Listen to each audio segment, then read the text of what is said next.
خواست الله از بنده شید.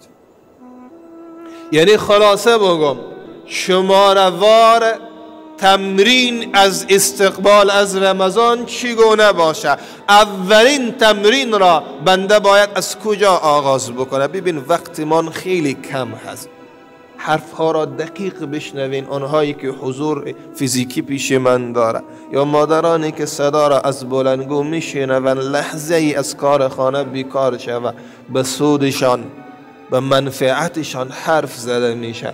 چون ماه نزدیک هست، احتمالا اگر الله نصیب نکرده باشه من شب رمضان قبض روح میکنه.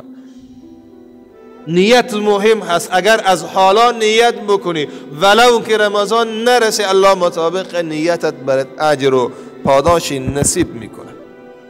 پس حالا تقریبا 10 الی 11 روز مقابل ما داریم.